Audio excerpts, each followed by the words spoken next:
இது சுரேஷின் 50-50 உண்மைக்கு பக்கமாக இருபுறமும் சமமாக நிகழ்ச்சிக்கு உங்களை அன்புடன் வரவேற்கிறேன்.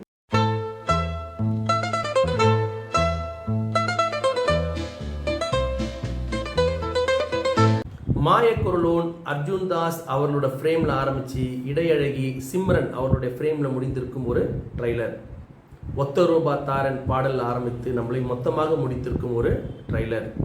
ரசிகர்களின் மனதை கொள்ளையடிக்கும் ட்ரைலர், ஆனால் மற்றவர்களின் மனதை என்ன செய்யும் என்று தெரியாத ஒரு ட்ரைலர். மொத்தத்தில் இந்த ட்ரைலர் நமக்கு உணர்த்துவது கலெக்ஷனை அள்ளக்கூடிய ஒரு படத்தின் ஒரு சிறிய முன்னோட்டம் தான் இந்த குட் பேட் அக்லி படத்தினுடைய ட்ரைலர். இந்த ட்ரைலரை பொறுத்த வரைக்கும் நமக்கு தெரிகிறது எல்லாரும் அர்ஜுன் தாஸ் வில்லன்றாங்க. என்னுடைய கணிப்பு அர்ஜுன் தாஸ் இந்த படத்தில் வில்லனாக இருக்க வாய்ப்பில்லை. அவர் ஒரு காமெடி பர்பஸ்க்காக உபயோகப்படுத்தப்பட்டிருப்பார் அப்படின்றது என்னுடைய தனிப்பட்ட கணிப்பு. இப்போ நம்ம இந்த படத்தில் இருக்கும் நம்மளுடைய அஜித் சார் பழைய வாழ்க்கையில் அவரோட பழைய வாழ்க்கையை ஒரு டைம் அவங்க ரிமெம்பர் பண்ணும்போது அந்த நமக்கு தெரிஞ்ச அமர்க்களம், மங்காத்தா, தீனா இந்த படங்களில் ஏற்படும் சிறிய சிறிய காட்சிகள், வாலி இந்த படத்தெல்லாம் அவர் ஒரு நெகட்டிவ் ரோல் பண்ணியிருப்பார். அந்த நெகட்டிவ் ரோல் அதால் அஃபெக்ட் ஆன அவங்க இந்த படத்தில் ஒரு சின்ன சின்ன கேமியோ பண்ணி படத்தினுடைய ஒரு விறுவிறுப்புக்கு ஒரு சுவாரஸ்யத்துக்கு உபயோகப்பட்டிருப்பாங்களே தவிர அதை அர்ஜுன் தாஸ் ஒரு காமெடி வில்லனாக தான் இந்த படத்தில் நடிச்சிருக்கணுமே தவிர அவர் மெயின் வில்லனாக இருக்கிறதுக்கு எனக்கு தெரிஞ்ச வாய்ப்புகள் கம்மி. அஜித் சார் இந்த படத்தில் தன் மகனுக்காக தான் விட்ட ரவுடிசம், தாதா எல்லாத்தையும் மறுபடியும் கையில் எடுத்து ஜெயிலிருந்து மகனுக்காக ஏதோ ஒரு சம்பவம் செய்ய போகிறாரு. அதுதான் இந்த படத்துடைய மெயின் கருவாக இருக்கும் அப்படின்றது என்னுடைய ஒரு தனிப்பட்ட கணிப்பு.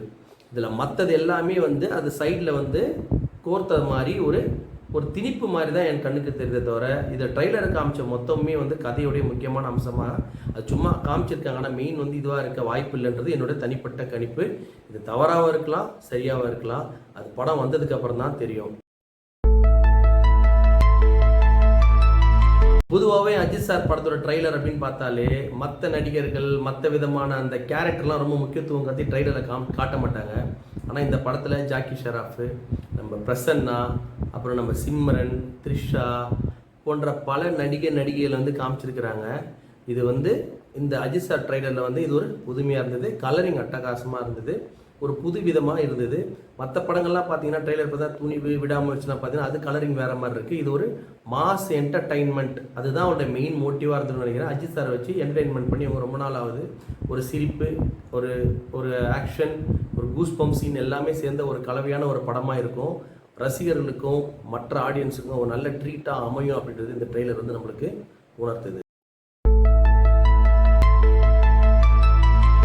மொத்தத்தில் இந்த ட்ரைலர் எப்படி இருந்தது அப்படின்னு சொன்னால் அஜித் சார் ரசிகர்களுக்கு ஒரு மிகப்பெரிய ஒரு ட்ரீட் காத்துட்ருக்கு அப்படின்றது தான். அதில் எந்த விதமான சந்தேகமும் இருக்க வாய்ப்பே இல்லை. ஆனால் மற்றவர்களுக்கு இந்த படம் என்ன கொடுக்கும் அப்படின்றது ஒரு சின்ன சந்தேகத்தை தான் ஏற்படுத்தியிருக்கு. மீண்டும் அடுத்த நிகழ்ச்சியில் பார்ப்போம். நன்றி.